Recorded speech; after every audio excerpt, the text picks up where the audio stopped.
अस्सलाम वालेकुम all viewers, बहुत शुक्रिया, थैंक यू। मीरपुर खास से अली मुनव्वर आपकी खिदमत में हाजिर है। मौसम जो है वो क्लाउडी है।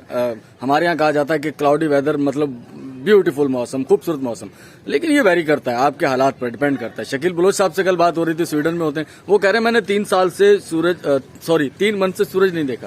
तो ये मेरा ख्याल है उनके लिए कोई खूबसूरत नहीं होगा, उन्हें परेशानी होगी इससे। लेकिन हमारे यहाँ चूंकि सूरज कभी कभार ही छुपता है तो इस वजह से हमें अच्छा लगता है। हम कहते हैं सर 2-4 दिन छुपे रहो। चलते हैं, आपको लेके चलते हैं मीरपुर खास शहर।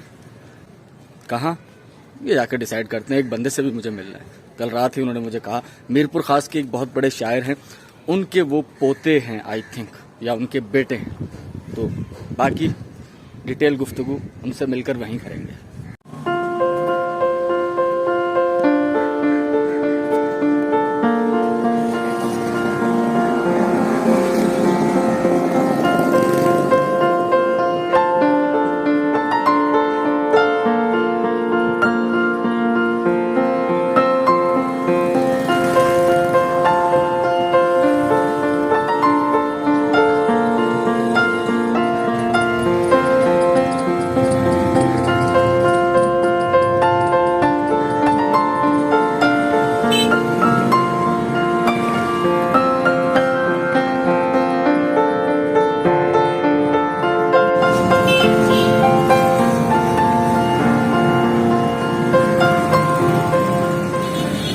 बाज़ औक़ात तो 5 मिनट में लिफ्ट मिल जाती। आज मुझे 10 से 15 मिनट हो गए यहाँ खड़े।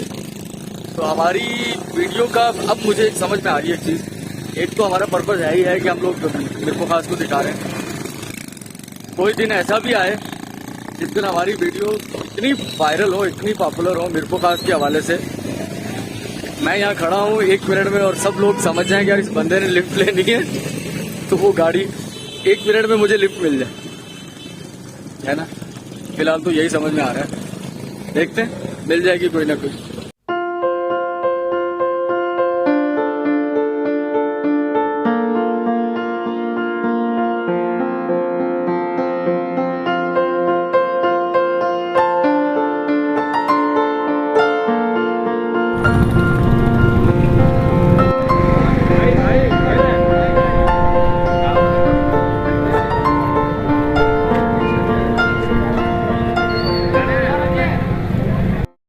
मैं पहुंच चुका हूं मीरपुर खास मार्केट, और ये जो मंज़र आप देख रहे हैं ये एक जूतों की मार्केट है। और मेरी इन्फॉर्मेशन के मुताबिक काफ़ी कदीम है, पाकिस्तान बनने के फ़ौरन बाद ही यहाँ कभी पुराने जूते बनाने वाले मोची साहिबान बैठा करते थे, उनकी दुकानें हुआ करती थी। और उस वक्त यकीनन फैक्ट्रियाँ जो होती थी शूज़ बनाने की, जूते बनाने की, वो इतनी ज़्यादा नहीं हुआ करती थी जितनी अब हैं। तो बहुत सारे लोग फरमाइश पर ख़ुद अपनी मर्ज़ी का जूता बनवाते थे, और जूता बनवाने के लिए मोची हजरात जो कि पुराने जूतों की रिपेयरिंग का काम करते थे, ये आपकी मर्ज़ी का, आपका मनपसंद जूता बना भी दिया करते थे। पायदार हुआ करता था, शायद फैक्ट्री में बनने वाले जूतों से थोड़ा सा महंगा भी हुआ करता था। खैरियत, ठीक है, तो मज़े में। तो कब से हैं इस जूतों के कारोबार से? सर यहाँ पे पहले पुराने जूतों का काम हुआ करता था, पुराने जूतों के रिपेयरिंग करके फिर बेचा करते थे। नीलामी मार्केट के नाम से ये मशहूर है। अच्छा। और ये पाकिस्तान बना जब से नीलामी मार्केट। नीलामी मार्केट, ये नीलामी से मुराद ये है कि पुराने जूतों की रिपेयरिंग करके फिर बेचना, उसको नीलामी मार्केट कहा जाता है। जूतों की नीलामी मार्केट। जी सर। ठीक ठीक ठीक ठीक ठीक। तो ये जो हाथ से जूते, जैसे ऑर्डर पे किसी ने बनवाना हो, किसी का नाप पूरा नहीं मिल रहा है यहाँ पर, तो हाथ से बनाना, तो क्या करें? सर यहाँ पे हाथ से जूते बना के भी दिया करते थे और हाथ के जूते बना के बेचा करते थे। आज वही लोग यहाँ पे नवा माल लेके आके नया माल भी बेच रहे हैं, और पुराना माल भी यहाँ पे अभी भी बिक रहा है। पुराना, अच्छा नहीं, मुझे वो जो अब मैं सोच रहा हूँ कि अभी किसी मैं ऑर्डर दूँ, मुझे यार नया जूता चाहिए अपनी मर्जी का, सादा सा कोई मेरे साइज़ का, तो नया जूता मुझे बना के देगा कोई यहाँ? हाँ, वो बनवा के देंगे। अगर हम नहीं बनाएंगे तो हमारे जानने वाले हैं, उनसे बनवा के देंगे। तो वो कहाँ बनाते हैं? वो यहाँ मीरपुर खास में? हाँ, वो मीरपुर खास में अभी भी मौजूद है। अब हैं ऐसे लोग जूते बना के अभी भी है, क्योंकि ये बातें हमने सुनी है पुरानी कि अभी पहले जैसे फैक्ट्रियाँ तो नहीं होती थी, तो हाथ से मोची जो है वो जूते बना दिया करते थे। जी जी बिल्कुल। तो ऐसे लोग अब भी मौजूद हैं? अब भी मौजूद है। यहाँ पर नहीं है कोई? यहाँ पर नहीं है, पर वो घरों में रहते हैं। घरों में थोड़ी बड़ी उम्र के हैं, पर अभी भी काम कर देंगे वो। अच्छा अच्छा अच्छा अच्छा, गुड गुड गुड, ज़बरदस्त। तो भाई लोकल मार्केट, ठीक है ना, एक तो होती शीशे वाली दुकान है, सही है। ये है कि लोकल मार्केट है, पुरानी मार्केट है। लोकल से मुराद ये होता है, कुछ लोग समझते हैं लोकल मतलब हल्की, मतलब मुकामी मार्केट है पुरानी, ये जूतों की। बहुत शुक्रिया दोस्त, thank you, okay. Thank you, बहुत शुक्रिया। जहाँ मैंने जाना है ये मार्केट उससे बिल्कुल मुत्तसिल है, तो मैंने सोचा कि वहाँ कुछ वक्त है, जिस साहिब मोहतरम से हमने मिलना है, वीवर से, उनका वक्त अभी हुआ नहीं है, तो क्यों ना नीचे मौजूद इस मार्केट का विज़िट कर लिया जाए। जूतों की दुकानें, वो तारुफ तो हो ही चुका, आपको पता चल ही चुका कि नीलामी मार्केट, कभी पुराने जूते भी रिपेयर होते थे, नए जूते बनते भी थे। अब यहाँ दुकानें खुल चुकी हैं, शॉप्स, और उनमें से बहुत सारे लोग वही हैं जिनके आबा यहाँ, जिस तरह ये सामने मौजूद भाई हैं, नीचे बैठकर पुराने जूतों की मुरम्मत और कुछ आपको नए जूते बनाकर दे दिया करते थे। अब उन्हीं में से उनके बच्चों ने दुकानें खोल ली हैं। कुछ नए लोग भी इस कारोबार में आ गए हैं जिनका आबाई काम तो, ख़ानदानी काम तो ये नहीं है विरासती, लेकिन तो खैर विरासत वाला और वो चीज़ें नुक्ता नज़र तब्दील हो चुके हैं। बहुत सारे नए लोग भी इस काम में आ चुके हैं। तो यहाँ मुख्तलिफ ज़्यादातर दुकानें यहाँ पर जूतों से मुतल्लिक़ ही हैं, लेकिन कुछ और टेलरिंग शॉप भी हैं, कुछ आपको जनरल स्टोर भी यहाँ मिल जाएंगे।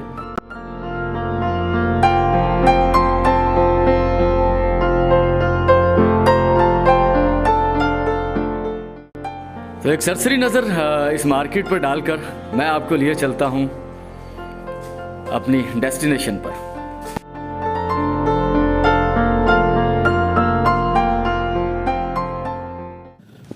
तो ऑल व्यूअर्स, जहाँ मैंने आना था मैं पहुँच चुका हूँ। Library, municipal library. मुझे याद है जब मेरा पहला यहाँ से तारुफ हुआ था तो कुछ ज़्यादा लोग मुझे नज़र आते थे। शिकवा हम लोग करते रहते हैं अक्सर, और हकीकत भी है कि कुछ तादाद कम हो गई पढ़ने पढ़ाने की। जितने भी लोग हैं सर गनीमत हैं। मैं तो अक्सर यही कहता रहता हूँ कि कुछ ना कुछ पढ़ा करें, किताब से ताल्लुक़ कभी मत तोड़ें। बेहतरीन दोस्त इंसान की तन्हाई के साथी। रात एक वीडियो पर एक कॉमेंट आया हुआ था फैज़ान साहब ने, उन्होंने कहा था मैं आपसे मिलना चाहता हूँ। मैंने कहा यार देखो, मिलने के लिए बहुत सारे लोग ख्वाहिश का इजहार करते रहते हैं, लेकिन जब उन्होंने कहा था मेरे दादा शायर है, मैंने कहा तो इल्मी आदमी है, और इल्मी आदमी कहीं भी हो और ख़ास तौर पर अगर हमारी दस्तरस में हो तो फिर तो मिलना तो सर पहली फुर्सत में। तो मैंने उन्हें म्यूनसिपल लाइब्रेरी का वक्त दिया, तो उन्होंने फ़ौरन से डन कर दिया। तो मुझे मेरे यकीन को थोड़ी सी और तक़वियत मिली कि बंदा इल्मी घराने से ही ताल्लुक़ रखता है, वरना अक्सर लोग पूछते रहते हैं भाई म्यूनसिपल लाइब्रेरी है कहाँ। तो 11 बजे का वक्त मुकर्रर था, 10-12 मिनट लेट है, खैर है, चलेगा। फैज़ान साहब मेरे साथ हैं। अस्सलाम वालेकुम फैज़ान, कैसे? वालेकुम सलाम सर, अल्हम्दुलिल्लाह खैर है। आप सुनाएं कैसे? गुड, मैं बहुत अच्छा हूँ फैज़ान। बताएं अब क्या क्या बैकग्राउंड है, क्या ताल्लुक है आपका इल्म से, किताब से? इनसे तो हमारा काफी करीब ताल्लुक है। मेरे दादा जो थे वो भी शायर थे। अच्छा। जोधपुर से उन्होंने आकर 1948 में हिजरत की करी थी, वहाँ पर 47 के अंदर। बाकी हमारी पूरा फैमिली जो है तकरीबन सारी इसी के अंदर है। और पढ़ने पढ़ाने में शायर थे आपके दादा? हाँ, नाम क्या था? गुलाम महमूद एजाज जोधपुरी साहब। गुलाम महमूद एजाज जोधपुरी साहब, उनकी किताबें भी कुछ लेकर आए हैं। ये पोइट्री है, शायरी है, तकरीबन 4 के करीब उन्होंने किताबें लिखी थी। अच्छा, उससे तारीख है, तानसे है, तखय्युल का सफर है, याद देख भी सकते हैं। हाँ, ये लेकर आ चुके हैं। मेरे ख्याल से बड़े कदीम शायर थे और बड़े सफ़े अव्वल के शायर थे। जी हाँ। तो मुझे बड़ी खुशी हुई फैज़ान आपसे मिलकर। मुझे भी बड़ा अच्छा लगा आपसे माशाल्लाह मिलकर, मुझे काफी अच्छा लगा। एजाज की बातें मैं आपके दरबार बैठा हूँ। सर तो हमारे लिए एजाज है कि हम इतने बड़े शायर के उनके दीवान, उनकी किताबें में हमारे सामने मौजूद हैं, और आपका उनसे ताल्लुक है फैमिली का, तो आप भी यहाँ मौजूद हैं। आपका बहुत शुक्रिया फैज़ान, थैंक यू। जज़ाकल्लाह, बहुत अच्छा लगा माशाल्लाह आपसे मिलकर। थैंक यू, बहुत शुक्रिया। बाकी आप जो माशाल्लाह मीर खास के हवाले से काम कर रहे हैं, जबरदस्त काम कर रहे हैं माशाल्लाह, बेहतरीन काम कर रहे हैं, जबरदस्त माशाल्लाह। बस आपके कम है। आप लोगों के ये अल्फाज ही मुझे हौसला देते हैं, वरना मेरे पास तो कुछ भी नहीं है। मैं तो तही दामा तही दस्त हूँ, लेकिन आप लोगों के ये जो अल्फाज है ना, जो हौसला अफजाई करते हैं, इससे थोड़ा मुझे और तक़वियत मिलती है, मैं निकलता हूँ। ठीक है, बहुत शुक्रिया आपका, thank you, thank you, thank you. वालेकुम। तो ऑल व्यूअर्स, कई वीडियोज़ में मेरे आपने सुना होगा कि आर्यन साहब ख़ास तौर पर कायद-ए-आज़म की वीडियो बनाते हुए, हीराबाद की एक वीडियो बनाते हुए मैंने जिक्र किया होगा। मेरी जो इन्फॉर्मेशन ऑफ सोर्स होती है ना, वो इन्फॉर्मेशन की, उनमें से एक शख्स ये सामने मौजूद है, अब्दुल सलाम आर्यन साहब, म्यूनसिपल लाइब्रेरी इलामा इकबाल जो है उसके लाइब्रेरियन है। इस पे बामुसम्मी। सर अस्सलाम वालेकुम। वालेकुम सलाम। कैसे मिजाज हैं आर्यन साहब? मैं ठीक ठाक हूँ, आप सुनाएं कैसे हैं? ठीक ठाक हैं। गुड। आपको देखकर बहुत सारे लोगों को खुशी होगी, और ख़ास तौर पर जेड के जीनियस जिनका आपसे कोई ताल्लुक है लेकिन अभी आपको याद नहीं आ रहा, तो वो भी बड़े खुश होंगे आज। हाँ बिल्कुल। मेरे को भी अपने पुराने दोस्तों से और पुराने ताल्लुकात लोगों से मिलकर बड़ी खुशी होती है। और ये अच्छी बात है कि पुराने लोगों से, वैसे भी आदमी अपने वाकिफ़कार से, दोस्तों से या अजीज़ों से मिलता है तो उसको एक खुशी होती है। जो मीर बुखास के हवाले से मुलाकात होती है तो और ज़्यादा खुशी होती है कि मीर बुखास हमारा वतन है, हम पाकिस्तानी हैं, हम सिंध के रहने वाले हैं और मीर बुखास में पैदा भी मीर बुखास में हुआ हूँ। सही सही। बड़ा भी अच्छा आर्यन साहब, एक बात जो मैंने अभी जिक्र किया फैज़ान से बात करते हुए कि जब आप तो बहुत पुराने यहाँ पर यानी कि काफ़ी अरसे से हैं, तो कितना फ़र्क पड़ा है? कभी ऐसा भी मंज़र आपने देखा है कि चेयर लोग ढूंढने के लिए इंतज़ार कर रहे हो, अगर चेयर मिले तो बात बैठे? ये है कि ये लाइब्रेरी का जो एक कल्चर है, ये कल्चर पहले बहुत था। अब इस पर थोड़ा सा फ़र्क आया। फ़र्क आने की मेन वजह तो ये है कि लाइब्रेरी के रुझान को थोड़ा सा कम कर दिया गया है। लोगों का जो है वो टीवी पर बहुत ज़्यादा, टीवी सिर्फ खबरें होती हैं, किसी किस्म की खबरों में भी कितनी सदाकत होती है तो पता नहीं होता, लेकिन बहरहाल खबरों से दिलचस्पी होती है और दूसरे प्रोग्रामों से भी दिलचस्पी होती है। उसके बाद नेट वगैरह मोबाइल पर सब कुछ आ गया है। लाइब्रेरी से जो लोग इस्तेफादा हासिल करते थे उसका एक बेहतर हिस्सा वो PDF पे इस्तेमाल कर नेट से PDF में चला इसकी गया। वजह से जो है इसमें थोड़ा फ़र्क ज़रूर पड़ा है, लेकिन लाइब्रेरी का नेमो बदल कुछ भी नहीं है। कुछ नहीं हो लाइब्रेरी का नेमो बदल लाइब्रेरी है। सही। लाइब्रेरी एक ऐसी जगह होती है जहाँ हर मौजू पर, हर चीज़ पर किताबें, अखबार, रसाइल वगैरह होते हैं। अब मैं लाइब्रेरी में यहाँ पर तकरीबन मुझे 31 साल हो रहे हैं। माशाल्लाह। मैं 31 साल से यहाँ पर लाइब्रेरी के अंदर काम कर रहा हूँ, लाइब्रेरी का हूँ और मैं लाइब्रेरी के जो है लाइब्रेरियन की हैसियत से भी मुझे जो है वो 17-18 साल की हैसियत हो गई है। इससे पहले मैंने असिस्टेंट लाइब्रेरियन का भी काम किया यहीं पर और ये इस वक्त मैं लाइब्रेरी का इंचार्ज हूँ मतलब। लेकिन लाइब्रेरी के रुझान के लिए हमको लोगों को बोलना पड़ता है। हम आपके तवज्जुह से लोगों को दरख्वास्त करते हैं कि वो लाइब्रेरीज़ में ज़रूर आएँ, लाइब्रेरीज़ के अंदर आएँ, हमें लाइब्रेरीज़ के मुतालिक बताएँ, अगर उनको किताबों का रुझान पैदा करें, उनको किस किस्म की किताबें चाहिए और मुख्तलिफ मौज़ूआत पर तहक़ीक़ करें। अगर हम इल्म फैलाना है तो इल्म फैलाने का सबसे बड़ा ज़रिया होता है दर्स इदारे, यानी स्कूल, कॉलेज वगैरह, और लाइब्रेरी भी उसी का एक हिस्सा होती है। लाइब्रेरी पब्लिक के लिए होती है। लाइब्रेरी में स्कूल में जाने के लिए तो आपको एक उम्र होती है, यानी बच्चे बचपन में आप स्कूल में जाते हैं, फिर यूनिवर्सिटी में जाते हैं, उसकी एक उम्र होती है। लेकिन लाइब्रेरी ऐसी है, इसके अंदर 90 साल का भी बंदा आके स्टडी कर सकता है, 18 साल का बच्चा भी आके स्टडी कर सकता है मुख्तलिफ मौज़ूआत पर। लेकिन अब रुझान कम हो रहा है, ख़ासतौर पर अखबारात बहुत मुतासिर हो रहे हैं। अखबारात नेट की वजह से ही अखबारात जो है वो कम शाया हो रहे हैं और मवाद जो है वो ज़्यादातर किताबों में या अखबारात में ही होता है। सही, अब मेरी दरख्वास्त है मीर बुखास के शहरियों से कि वो मुस्फिल लाइब्रेरी में ज़रूर आएँ। ये मुस्फिल लाइब्रेरी जो है मुस्फिल लाइब्रेरी जो आवाम की सहूलत के लिए है और इसका कोई किसी किस्म का भी इसका कोई बिल नहीं है, कोई अखराजात नहीं है। हम आने पर आपको ठंडा और साफ़ पानी भी पिलाएंगे माशाल्लाह, लेकिन आप आएँ, हम आपकी इज्जत भी करेंगे, कोई हमारे से खिदमत हो सकेगी तो हम आपकी खिदमत भी करेंगे। लेकिन लाइब्रेरी ज़रूर आए क्योंकि ये इदारे की तरफ से एक सहूलत है मीर बुखास शहर के शहर। नहीं वो उस बात का तो मुझे जवाब दें आर्यन साहब कि क्या आपने जब आप असिस्टेंट भी थे, क्या आपने वो वक्त देखा है कि चेयर सारी फुल है और लोग आकर 2-4 देखकर वापस चले गए और खाली? पहले ऐसा था बिल्कुल, पहले ऐसा था। हम लोग खड़े होकर पढ़ते। अभी भी खैर अभी तो मौसम ऐसा, सर्दी का मौसम है ना आज का दिन, सख्त सर्दी है तो लोग कम है, अभी भी हो जाता चेयर तो खराब भी भर जाती है। अच्छा माशाल्लाह। पहले ऐसा होता था कि लोग बाहर खड़े होते थे, यहाँ होते थे, अखबारात भी बहुत ज़्यादा होते थे। अब इदारा तो अपने तौर पर जो खर्च कर सकता है वो कर रहा है और मज़ीद सहूलतें भी फराहम करेगा, लेकिन हम रुझान पैदा करें, हम लोग आएँ, ख़ासतौर पर नौजवान जो हैं वो लाइब्रेरी में ज़रूर आएँ। लाइब्रेरी के अंदर हमारे पास CSS की किताबें भी हैं, हिस्ट्री पे भी किताबें हैं और दीगर चीज़ें भी हैं और नई किताबें भी आएंगी। और वो लाइब्रेरी से और भी मतलब है कि कोई टेक्नोलॉजी की बात करें वो भी आएँ, हम जदीद टेक्नोलॉजी भी उनको फराहम करेंगे। लेकिन वो आएँ तो हम फिर आला हुक्काम से बात करें तो, लेकिन वो जहाँ पर स्टडी के लिए आए ना, मुख्तलिफ मौज़ूआत पे, जैसे साइंस है, जैसे कि पॉलिटिकल्स है, जैसे कि हिस्ट्री है, जैसे कि कल्चर है, इस मौज़ूआत पर स्टडी करने के लिए आपको लाइब्रेरी के अंदर मवाद मौजूद है। आप लाइब्रेरी तशरीफ़ ज़रूर लाएँ। आम से दरख्वास्त है। इसमें पहले ऐसा था कि दूसरे शहर के इलाकों के लोग भी हमारे पास आते थे। अब तो मीर बुखास शहर की माशाल्लाह एक बहुत बड़ी आबादी है, वो यहाँ आए और नौजवानों से ख़ासतौर पर दरख्वास्त है क्योंकि तालीम का रुझान बहुत कम हो रहा है और तालीम आदमी को एक ऐसा शऊर देती है जो एक सही माशरे का शहरी बनने में आपको एक भाई इंसान जो है वो कोयला है, हीरा है कोयले की कान में, तराशना खराशना तो तालीम नहीं है। हाँ, देखिए मीर बुखास की हिस्ट्री पर हमने बड़ी कोशिश की है। आप तो बहुत मेहनत कर रहे हैं और इस वक्त जो आप आ रहे हैं और आपने मीर बुखास के हवाले से मुख्तलिफ मौज़ूआत, मुख्तलिफ स्टडियाँ कर रहे हैं, मुख्तलिफ मालूमात कर रहे हैं, एक ज़माने में हमें भी बहुत शौक़ रहा, हमने मीरपुर खास की तारीख़ के हवाले से कि मीरपुर खास जो बना, जब मीरपुर खास के लिए अंग्रेज़ के दौर में यहाँ पर जो एक्ट हुआ, उस एक्ट के साथ शहरी इलाके सिंध में बनाए गए, उस शहरी इलाकों के अंदर मीरपुर खास भी बना।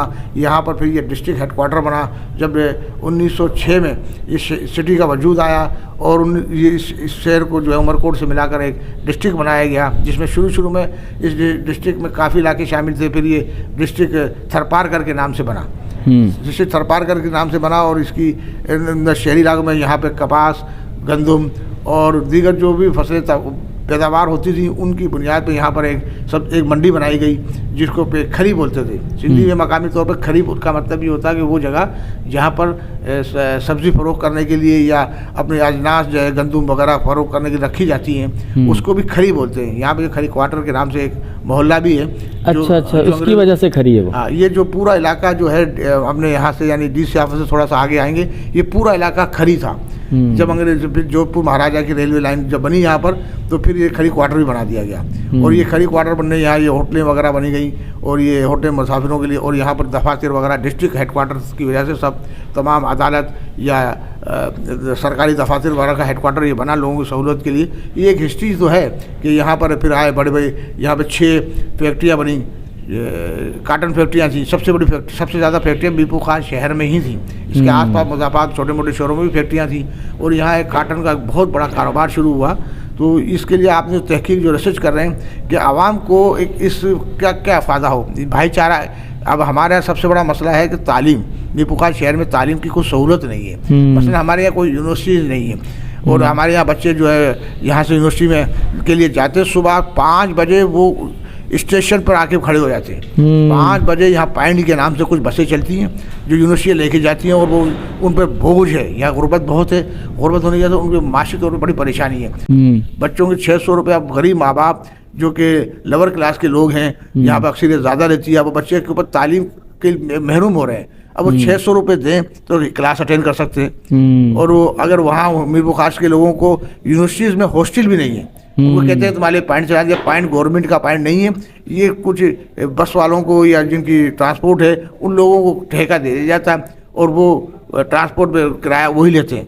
यानी वो, लेकिन सहूलत ये है कि वो जाके बस जो उनको यूनिवर्सिटी में उतारती है, यूनिवर्सिटी पे लेकर आती है, ये सब। लेकिन गवर्नमेंट का पॉइंट चलाया जाए ना, क्योंकि जब फीस भरता है बच्चा स्कूल के अंदर तो पॉइंट्स के पैसे बढ़ते हैं, इंक्लूड हो जाए उसके, बल्कि हैं होते हैं। सहूलत ये नहीं है, बल्कि उसको रोजाना जैसे पेट्रोल बढ़ता है वैसे साथ में पॉइंट का रेट भी बढ़ जाता है और फिर वो पॉइंट 600 रुपये में खाली बाद दफा तो एक क्लास होती है, एक घंटे वाली क्लास होती है खाली, एक बाद दफा पूरे दिन की क्लास होती है। लेकिन वो परेशान बच्चों का ये परेशानी भी बहुत है बच्चों को कि बच्चे जो है जब वहाँ जाते हैं तो वहाँ पर जो है पॉइंट का टाइम होता है, अगर क्लास चल रही है या उनका कोई एग्ज़ाम चल रहा है तो वो परेशान होते हैं। लेकिन तालीमी लिहाज से मैं इस पर सहूलत पे तवज्जो देनी चाहिए आवाम का। लेकिन हम अपने तौर पर यहाँ पर लाइब्रेरी में बड़ी सहूलत पेश करने की कोशिश कर रहे हैं। अगर कोई कमी बेशी है तो हमें बताएं। आला हुकाम हमसे ये कहते हैं कि आप सहूलत के बारे में कुछ हमें बताएं कि हम वो सहूलत फराहम करें, लेकिन आए लाइब्रेरी में ज़रूर आए। शुक्रिया। ठीक, बहुत शुक्रिया आर्यन साहब, थैंक यू। तो आपने गुजारिशात सुनी, कुछ मुख्तसर मीरपुर खास की तारीख भी बताई आर्यन साहब ने, और वो जो रिक्वेस्ट मैं भी अक्सर कहता रहता हूँ, किताब से जुड़ें। जिस तरह से फैज़ान साहब मेरे लिए किताब लेकर आए, इन्होंने मुझे जोड़ने की कोशिश की, इनका बहुत शुक्रिया। और आप भी ज़रूर अखबार पढ़ने के लिए हैं, एक कनेक्शन ज़रूर रखें। वो कनेक्शन जोड़ना पहला कदम होता है दुश्वार, फिर दूसरा कदम उठता है। आपको किताबों से भी दिलचस्पी पैदा होगी, आप अपने बच्चों को भी लाएंगे, ठीक है ना। बड़ा पुरसकून माहौल है, सुकून से यहाँ बैठे हुए हैं। हम लोग भी थोड़ा आहिस्ता गुफ्तगू कर रहे हैं कि मुखल ना हो, पढ़ते हुए इन्हिमाक जो होता है ना, डिस्टर्बेंस ना हो। ठीक है, बहुत शुक्रिया। बाहर चलते हैं, कुछ बाहर का मंजर भी आपको दिखाते हैं। Thank you. म्यूनसिपल लाइब्रेरी में मौजूद हैं, वापस जा रहे हैं। फैज़ान साहब से मुलाकात यहाँ हो चुकी है, किताबें उनकी मुझे मिल चुकी हैं। उनके दादा जान एजाज जोधपुरी साहब जो हैं 1921 में पैदा हुए, 1998 में मीरपुर खास में डेथ हुई। बाखुदा मैं नाम शायद एक आध बार सुना था, लेकिन मालूम नहीं था, उनकी किसी किताब से तारुफ नहीं था। तो उनकी किताबें मुझे मिल गई हैं, 2-4 लाइनें पढ़ी हैं। जब आप, मैं महारत का दावा तो नहीं करता, लेकिन ज़ुबानदानी से अगर आप थोड़े से वाकिफ़ होते हैं तो सर दिबाचा देख कर समझ आते हैं कि किताब में क्या हो सकता है या बंदा जो है वो किस कबील का है। बड़े शायर हैं। मीरपुर खास के हवाले से तो नाम उनका बहुत बड़ा है ही है, लेकिन वाकई उनके लिखने का जो अंदाज़ मैंने देखा पूरी और पढ़ेंगे ना ज़्यादा मज़ा आएगा। 2-4 शेर पढ़कर ही ज़्यादा मज़ा आया है। लाइब्रेरी की आप सोच रहे होंगे कि मुकम्मल वीडियो क्यों नहीं दिखाई गई आपको।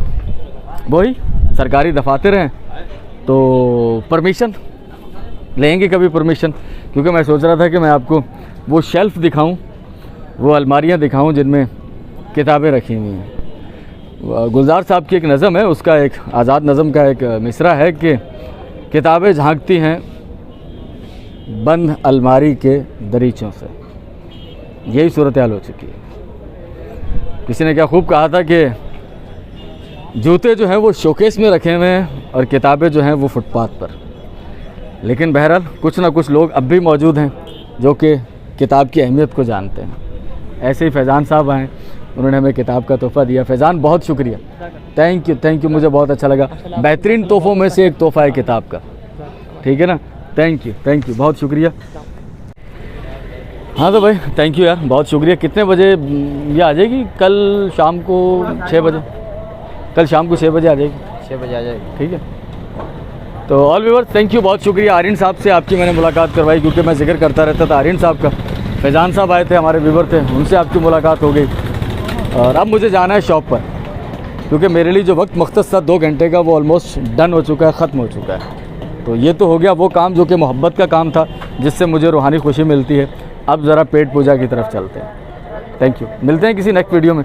तब तक के लिए अपने प्रेजेंटर वाली मुनव्वर को इजाज़त दीजिएगा। अल्लाह हाफ़िज़।